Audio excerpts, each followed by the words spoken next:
one time I had a patient come in with a little, like literally like a mini suitcase, like a travel suitcase, and she opened it up in my office.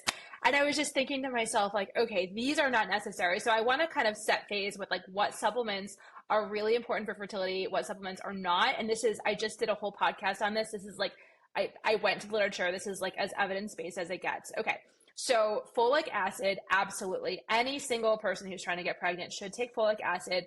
There is a large body of unrefutable data that taking folic acid reduces the risk of neural tube defects. How much do you need? 400 micrograms a day. If you're at risk for twins, maybe bump that up to, 1,000 micrograms.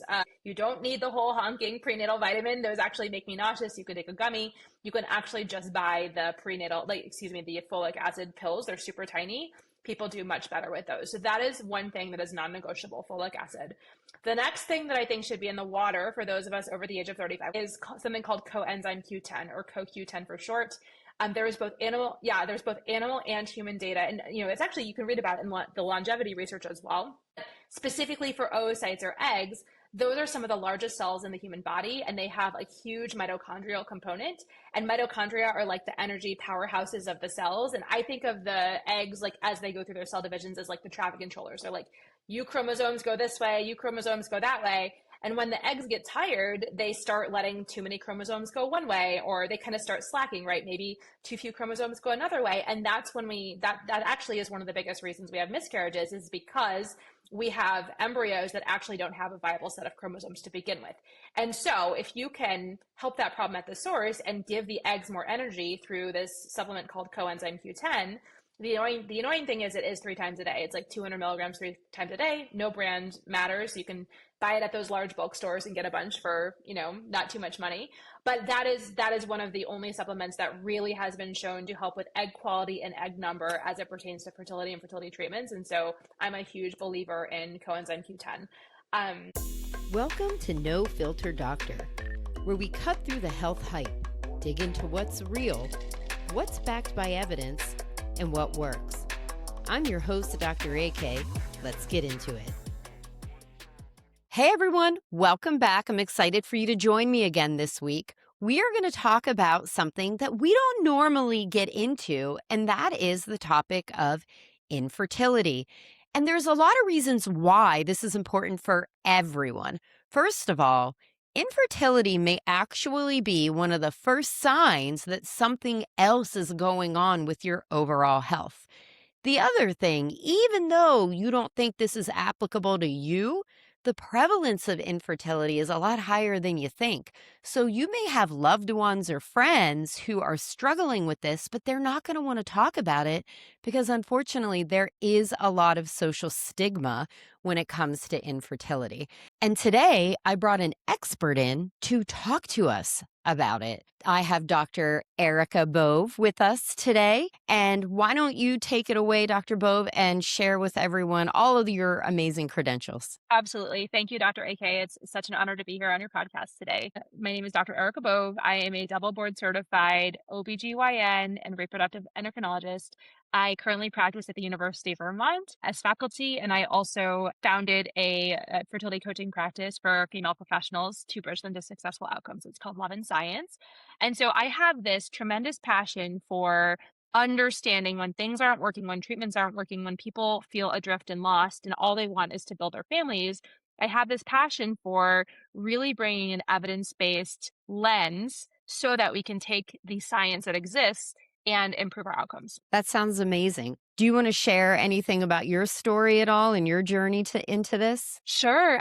So first of all, I was told in medical school that I would be infertile. So that was kind of like a bombshell. And I think it really influenced the fact that I found a husband who, really quickly, if I want kids, fast forward to, not the best choice when you're in your early 20s to get married super quickly, at least not for me. And so cue divorce, years later. I think that was my perspective. I really want kids. I have an issue here. What do we do about it? So then I, switched courses. I was going to do psychiatry. I decided to actually do OBGYN instead. And then I loved the reproductive endocrinology aspect of things in those moments when you could tell somebody they were pregnant for the first time and all those things. And so I marched through, finished my residency in New York City, finished my fellowship in Michigan. And then as I was a new attending, in medical school, you're kind of taught problem solution. Things are black and white. If you can just get the right answer, you're going to get 100 on the test. But what I found in clinical practice, and I'm sure you've seen this, Dr. AK, in your emergency department and lifestyle medicine practice, is that people don't live in black and white. They live in the gray. And there is a lot of things that we don't understand, especially in Western medicine, that are the missing links as to why people are not getting better. I was meeting with my patients, the same patients, so sorry this last embryo transfer didn't work. We're going to change this next time. Fast forward 6 weeks later. So sorry this next embryo transfer didn't work. And I started to see that there was a pattern in these folks where they were anxious, they were hypervigilant, they really started to believe it wasn't going to happen for them.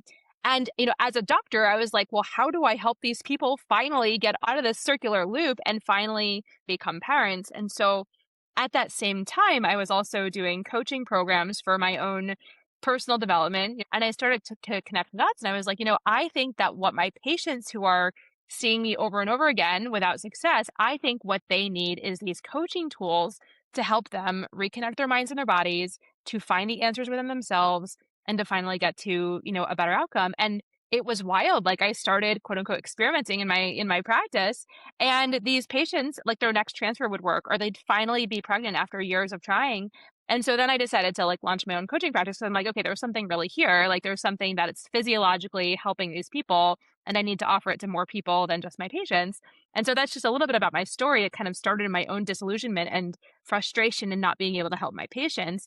And then, along the way, finding the tools that I actually found help those people. I love your term disillusionment because I feel like a lot of us go into medical school with that, but that'll be another podcast for another day because we have very cool things to talk about today. So you and I know each other outside of just this podcasting. When we were talking about what to do with this, where we align is in your practice, you've heard a lot of stuff in terms of things that people hear when they're experiencing infertility. And in our own one-on-one discussions, you were like, AK, so much of this is BS.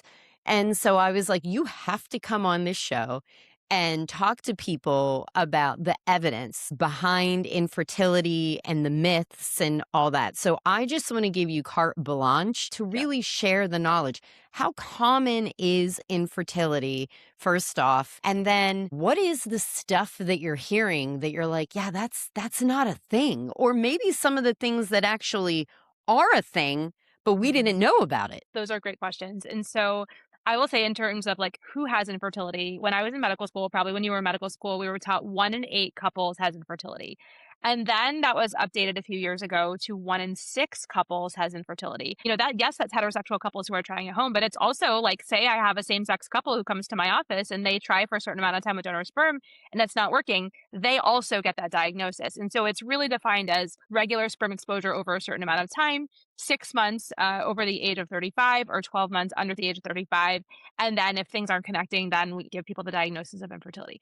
Now, what's also really striking is that this prevalence is actually even higher in female physicians. And this is independent of age. So if you actually look at it, a 39-year-old surgeon will have a worse outcome than a 39-year-old non-surgeon. What I want to share is that nobody thinks it's ever going to be them. Most of us tried for so long and are in our lives to prevent a pregnancy. So it's kind of assumed that when we try, it's just going to happen. So I think we have to kind of say, just because you tried so hard to not get pregnant does not mean that it's going to be easy to get pregnant on the other side of things. If you are at a point in your life when you think it would not be unreasonable to build your family, don't wait until you're in your late 30s or early 40s and assume it's going to happen.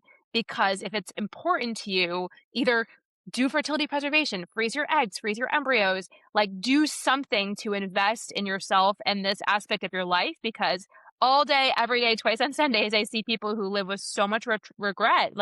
Oh yeah, we've been married for 15 years. We kind of forgot about it. I get really worked up when I think about it because it's so sad to me that, we have this culture where we don't emphasize enough that this could be a real problem for people. I love that you talked about we spent so long trying not to get pregnant. I mean, so I'm about to be 48, right? I have 2 kids. I'm married.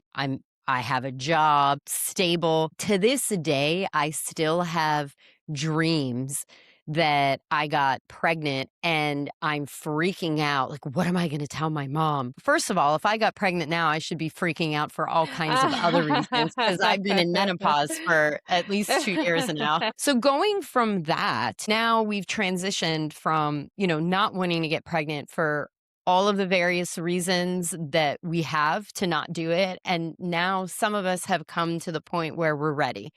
What are some of those myths that are out there in terms of what's causing the Sure. difficulties that we may start to experience? Yeah, absolutely. So I think one of the myths is that previous birth control use causes infertility.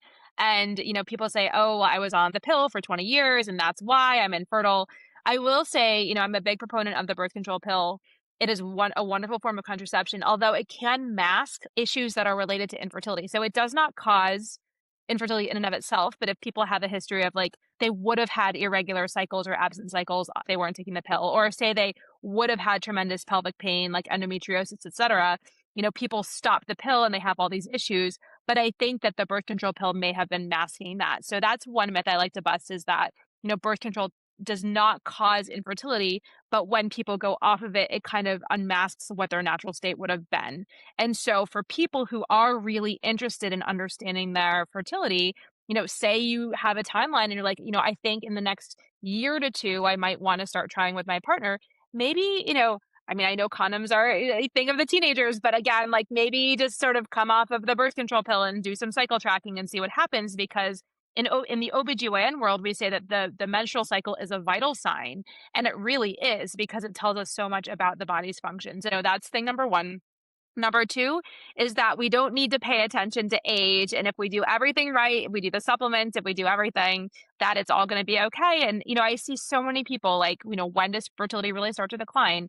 For most of us in the mid to late 30s, it actually, so you can look at graphs, the pregnancy rates per month go down, the miscarriage rates per month go up. Even in the best of situations, when we're in our early 20s, like our pregnancy rates are at best 20% per cycle. So again, we are very inefficient as humans. And then as we age, this, sort of egg energy gets worse. And then we have a harder time getting pregnant. We have a higher miscarriage rate and those sorts of things. And so we have sort of been taught that if we just like achieve and focus on our careers and, have all the supplements and exercise and weight lifts and everything, things are going to be fine. But actually don't see that. I think that we actually really do need to pay attention to age. Unfortunately, is like the one thing that we can't control. But if we do have a vision that this is important to us, we need to say, yes, I will do the supplements. Yes, I will optimize my health. And I'm not going to continue to let time keep passing, because I know that with every passing year, fertility gets worse, to the point where at the age of 40, people have a 5% chance of conceiving every month. Miscarriage rates at 40 are like 25 to 50%, it's estimated. If I see somebody on my schedule who's like 42, 43, 44, I get this sinking feeling in my stomach. Even if they're a healthy 44-year-old, I start to think like I may not be able to help them. So again, lifestyle alone is super important and we can talk about it, but we cannot continue to ignore the age factor as it pertains to chances of getting pregnant. One of the things that you said that I kind of want to put a pin in, because I don't think most people know this, is how common miscarriages actually are. And I have Yeah. this conversation in the emergency department a lot. When I'm working EM shifts, someone will come in and let's say they're 6 weeks pregnant by date and they're presenting with vaginal bleeding. Oftentimes we'll get the ultrasound, because in that early on in the emergency department, I have to make sure they don't have an ectopic pregnancy. Of Like I have to course. do my Yeah. due diligence to look for the emergency, right?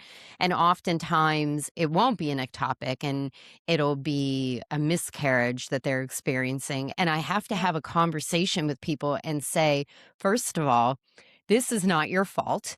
When you lose a pregnancy this early, especially if it's your first one, you've never been pregnant before, we don't have to worry about like a short luteal phase or some of these other things that happen. You had nothing to do with this. This was incompatible DNA or something else that happened that had nothing to do with the fact that like you accidentally had a margarita because you didn't know you were pregnant, or you went skiing, or you lifted heavy weights or things like that. Because now we find out so much earlier that you're pregnant. Back in the Right. day, those pregnancy tests that we were taking weren't as sensitive as they Yeah. are right now. And so you would take the test, it would say negative, and then you'd be like, oh, it's a late period. But so many times it was a miscarriage. Yes. Yes, and that makes so much sense. I think we do have to normalize the conversation around miscarriages. And since having miscarriages myself, my counseling has changed for my patients. I will used to say, "Good news, you don't have an ectopic pregnancy," but now I realize, how a little more empathy is needed. And it sounds like you do really a great job by your patients, AK. I think that there is a balance between optimizing with supplements and over optimizing. And I want to talk about that because I would imagine your listeners are maybe at risk for over optimizing sometimes. And so, I see people spend hundreds, thousands of dollars a month on supplements. One time I had a patient come in with a little, like literally like a mini suitcase, like a travel suitcase, and she opened it up in my office. And I was just thinking to myself, like, okay, these are not necessary. So I want to kind of set phase with like what supplements are really important for fertility, what supplements are not. And I just did a whole podcast on this. This is like, I went to the literature. This is like as evidence based as it gets. Okay. So folic acid, absolutely. Any single person who's trying to get pregnant should take folic acid. There is a large body of unrefutable data that taking folic acid reduces the risk of neural tube defects. How much do you need? 400 micrograms a day. If you're at risk for twins, maybe bump that up to, 1,000 micrograms. You don't need the whole honking prenatal vitamin. Those actually make me nauseous. You can take a gummy. You can actually just buy the the folic acid pills. They're super tiny. People do much better with those. So that is one thing that is non-negotiable, folic acid. The next thing that I think should be in the water for those of us over the age of 35, well, I'm not trying to get pregnant right now, but for those who are trying to get pregnant is something called coenzyme Q10 or CoQ10 for short. Okay. There's both animal and human data. And, it's actually, you can read about it in the longevity research as well. But specifically for oocytes or eggs, those are some of the largest cells in the human body, and they have a huge mitochondrial component.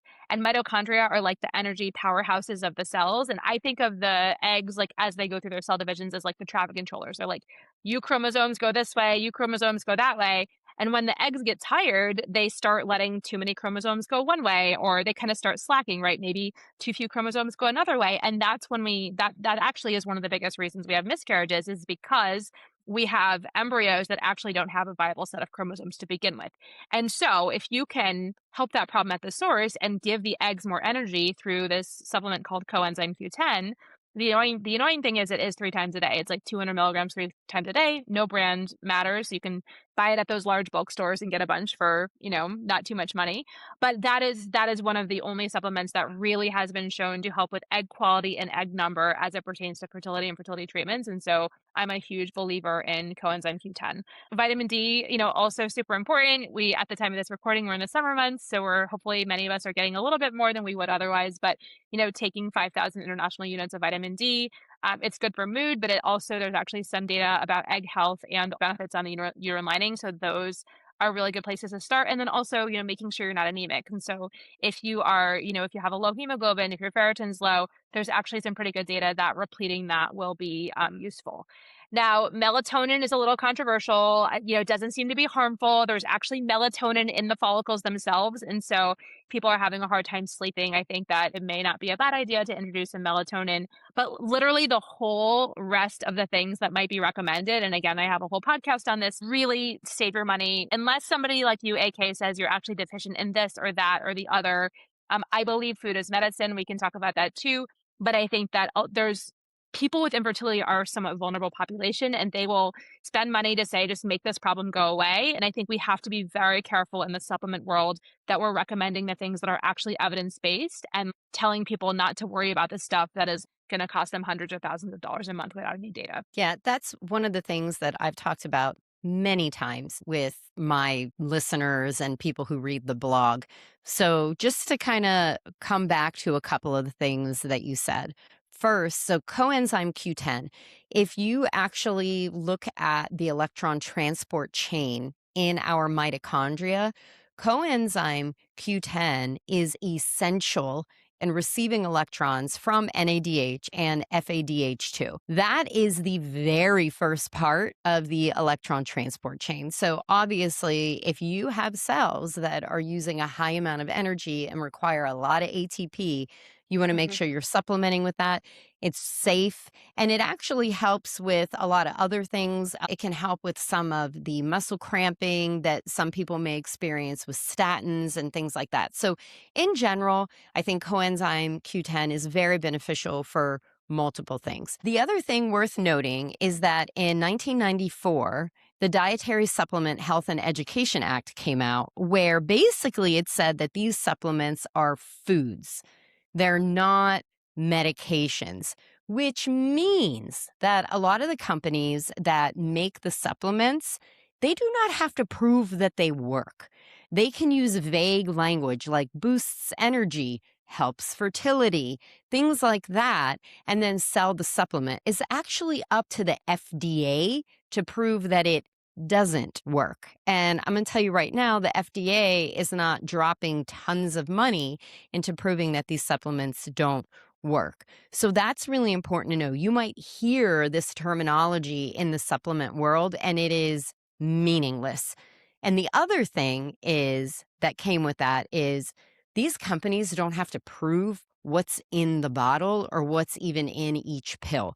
So if you are going to go down the supplement route, which I'm not saying don't, for everyone who's listening, I'm not saying don't do that. I take a vitamin D supplement every day.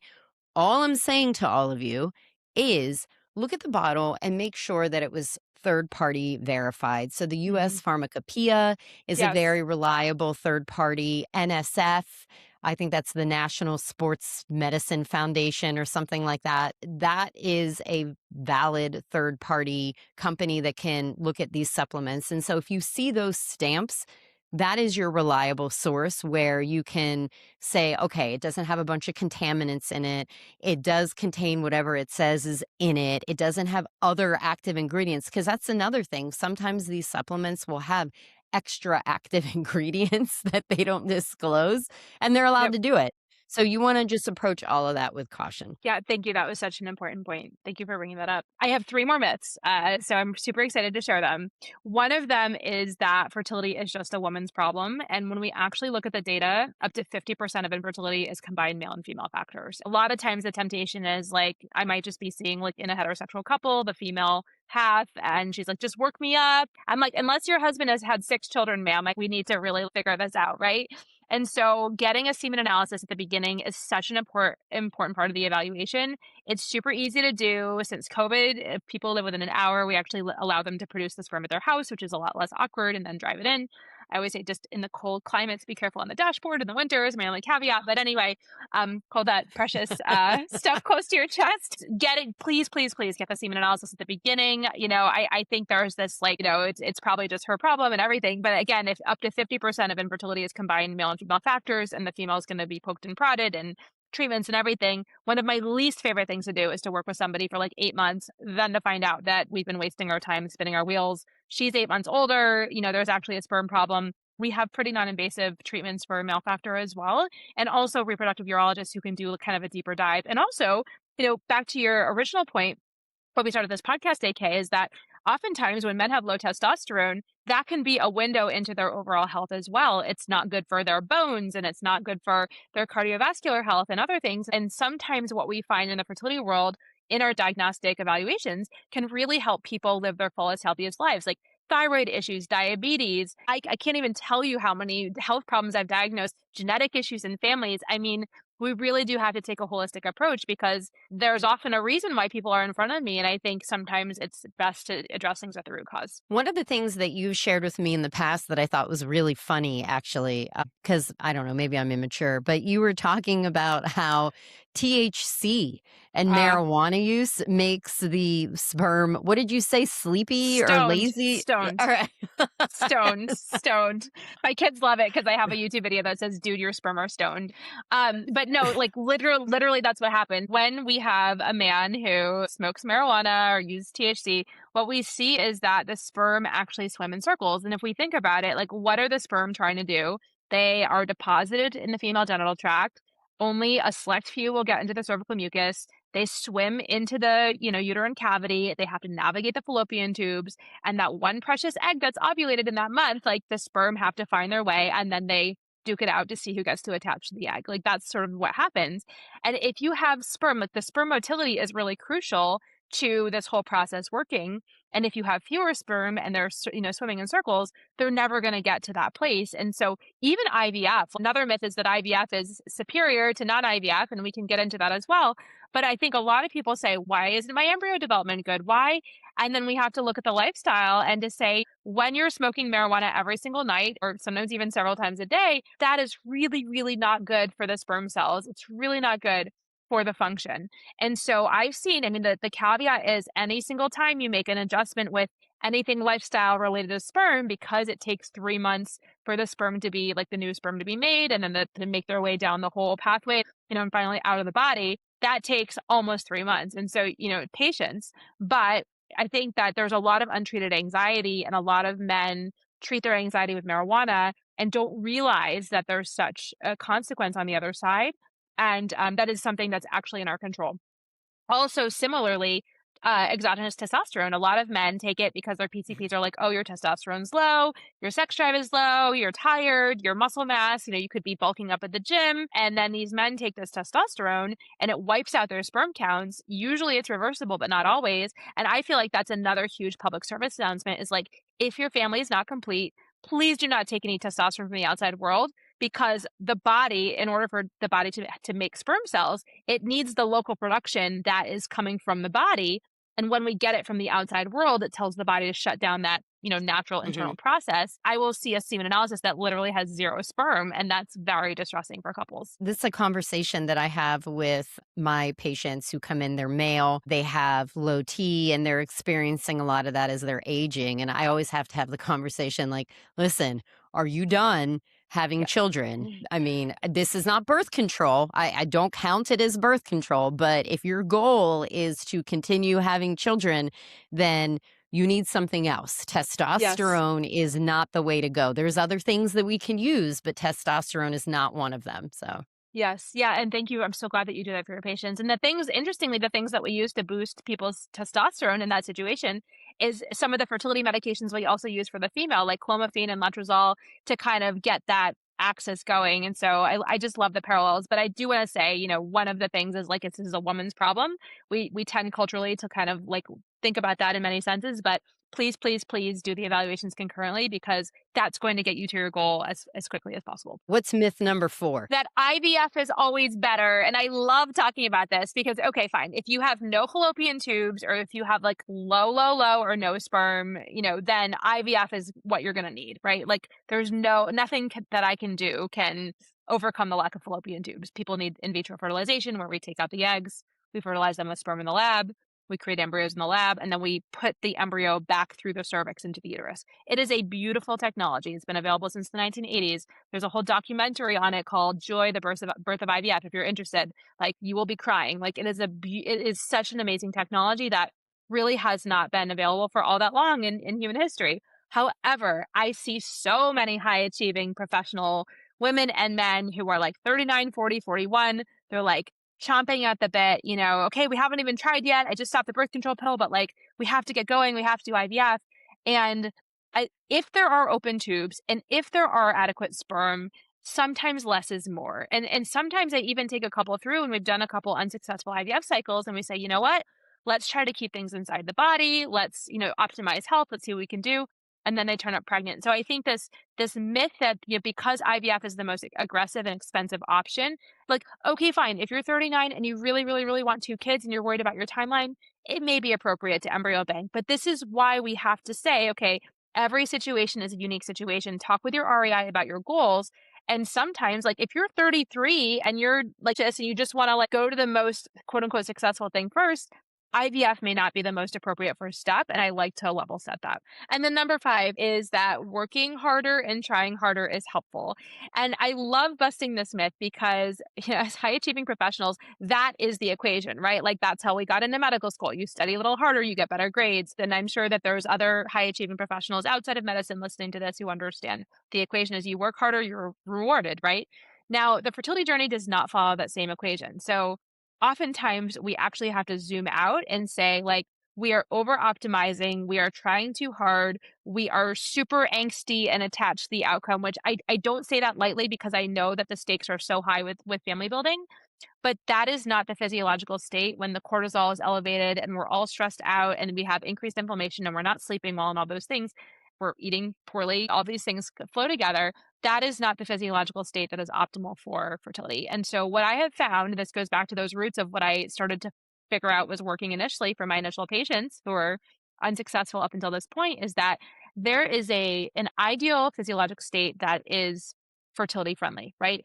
And it is to be hoping for the best. And I don't say hope as in like blind faith. I mean, truly like hope grounded in science. Why does it make sense for this cycle to work? And then to surrender the outcome, which is so hard to do. But what I see is that this attachment to the outcome, it starts to be all consuming. And then it's like down the Reddit trail, down the Google PubMed trail, and people aren't sleeping and they're trying to direct their own care. And balancing trust and advocacy is like a whole other topic that I love to talk about. But how can you be kind to yourself? How can you be gentle to yourself? How can you have confidence in your treatment plan and then say, you know what, this is a very thoughtful plan. I'm going to stay the course. If this cycle doesn't work, then I trust that it's going to work in another cycle for good reason, and then release the attachment to the outcome. And so I need an RCT to prove that this is the way to go. But I'm telling you, like in over 90% of my people, they end up, bridging to parenthood. And when I see it, I can tell you, I can see it even before the embryo transfer. I can see it in my office room. I can see it over the Zoom room. And I'm like, oh my gosh, this next transfer is going to work because I can see the energetic body. I can see the readiness. And I know that sounds kind of woo. And I know that, this is a very evidence-based podcast. But what I will say is it's the combination of the two. That's why I call my program Love and Science, because we need to make sure the science is sound first and foremost. But that alone is not sufficient. We have to work on the physiological readiness, which I know you do in your practice, to Mhm. allow the highest chance for the science to work. Well, that makes me wonder all those different times that you have the couples who tried to get pregnant, they had such a hard time, and then they end up getting pregnant through IVF or adoption. And then all of a sudden, they have not even a 1 year old yet, and they're pregnant. And it's because up until now, they weren't able to get pregnant and they never used birth control. And so they continue to not using birth control, and Right. now they're pregnant. I feel like that's a study worthy topic, like to go out there and look and see what is the mindset of the individuals when they end up getting pregnant, especially in those situations that I just described. Oh, yeah, and I actually interviewed a female physician for my podcast who similar, like, adopted and then had an unplanned pregnancy and then ended up conceiving through IVF, and she thinks it was truly because, like, she wasn't focusing on it anymore, it was in the background, and it calmed her nervous system to a point that allowed her body to work, and again, I try to bottle that up in what I do, and I know that it's not gonna work for everybody, but I think if you are feeling angsty, if you are feeling dejected, if you are feeling, hopeless, like this isn't gonna work, like, find people in your life, whether it's your REI or a therapist or a coach, find people in your life who can get you to a better physiological state. Because when you can hope for the best, when you can hope that this next transfer is going to work for a good reason, or IUI cycle or ovulation induction, whatever treatment you're doing, and then say, like, if not this, then something even better, something truly happens at the cellular level, at the uterine receptivity level that allows the physiology to work. And that's what I'm trying to help my people with because I think not enough people know this and that's like the biggest kept secret in our field right now. It's awesome. All right. Yeah, So we've gone through the myths. Now what? What's the time that someone should say, you know what, yep, there is a problem or there is an issue or I think I need help? Like, what are the next steps? absolutely. So I would say if you are ready to conceive now or you're trying and you are 35, like under 35, I'll say under 35, try for, I say 12 months. Now, 12 months is by the bucks, but I'll tell you, there's not a huge difference in the people who conceive between 6 months and 12 months. 80% of people are pregnant after 6 months under the age of 35. Only 85% of people are pregnant if they wait that extra 6 months. So, I mean, if you've been trying for 6 months and, your insurance will cover a consult and you want to go and see somebody, like, Absolutely. We as RIs are always happy to see you on the sooner side. So by the books is 12 months, but I always say usually most people are kind of anxious by like 6 months under 35. And I just say, just make an appointment. Sometimes it takes a couple months to even come in and see us. And so just get that ball started. If you are 35 and you have been trying for 6 months and things haven't connected, please, please, please do not wait longer. Some people still think it's a year. Some people think, oh, I'm going to do this, whatever. Like you can do things concurrently. You can buy the CoQ10 and make an appointment with your REI to like investigate and see. You can get some hormones done, checked, in the beginning of your cycle. Like there are things that you can do to get the process started. It can be scary. It's a sort of an admission like, oh my goodness, this wasn't as easy as I thought. But those are kind of the timeline. So I would say, 6 months is a pretty good barometer, or anytime you're anxious. Like say you're 28 and you're a medical student and you really do want a big family and you're looking at like a super long training, go see somebody to talk about fertility preservation. Like that's no longer experimental. The outcomes are pretty good. It's not an insurance policy, but it's really good to think about these things. The caveats I will say to the timelines I proposed is that if you have something in your history that would make it more likely than the regular person that you'd have infertility, like history of cancer, chemotherapy, radiation, if you've had Crohn's disease or inflammatory bowel disease and you've had maybe a lot of scar tissue in your abdomen, if you've had multiple abdominal surgeries, if you've had pelvic inflammatory disease, testicular cancer, like all those different things, like if you've had a significant testicular trauma, all those different things are reasons to say, you know what, there might be something going on here. Even okay, say you come off of your birth control pill, another good reason to understand your menstrual cycles, and you're getting like 3 periods a year.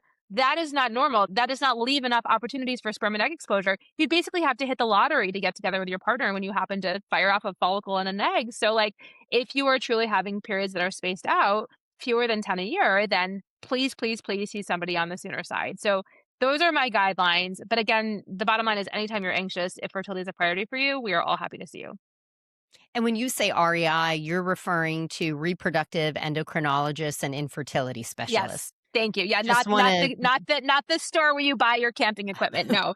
Yeah, I didn't think people were going to go to a lantern store, but I just wanted them to know what the abbreviation stood for whenever they're on their internet search looking for someone who's near them. Yes. Yeah, we're That's the specialist. wonderful. That's division of basically you do 4 years of obstetrics and gynecology residency, and then you do 3 more years of subspecialty training to help people who have infertility. Wow, girl. 7 years.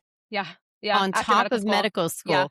Yeah. Ooh, which is after college. Well, Erica, I am so thankful to have you on here because, you really did highlight a lot of really important things that I talk about regularly. Lifestyle factors that contribute to our overall health, supplements that actually work, myths that are out there that we should avoid. And you're talking about vulnerable populations in terms of infertility. There's just vulnerable populations when it comes to your health, period.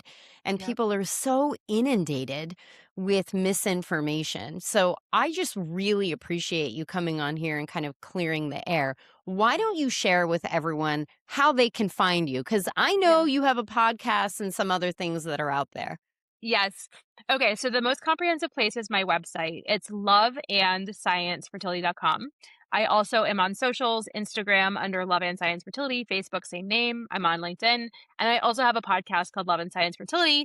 You can hear the episode where I interview AK as well. So yes, I love to be in all those places. Send me a DM. I'd love to connect. Thank you so much. And for everyone, thanks for joining. We will talk to you next week. Bye.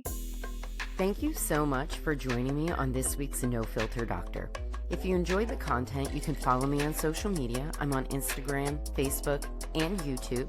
You can also go to www.thewholehumanhealthandwellbeing.com and sign up for the weekly newsletter where you will get a link to the blog, that week's podcast, and a health tip of the week sent directly to you. It's important to know that while I am a doctor, I'm not your doctor. This podcast is for educational and informational purposes only, and it's not intended as medical advice. Listening to this podcast does not establish a doctor-patient relationship. The information discussed should not be used to diagnose, treat, or prevent any medical condition, nor should it replace individualized medical care. If you have questions or concerns about your health, please contact your own healthcare provider. Any decisions to delay or forego a medical evaluation or treatment based on the information discussed in this podcast are made so at your own risk. My only financial disclosure is my medical practice, the Whole Human Health and Wellbeing. Take care, and I'll talk to you next week.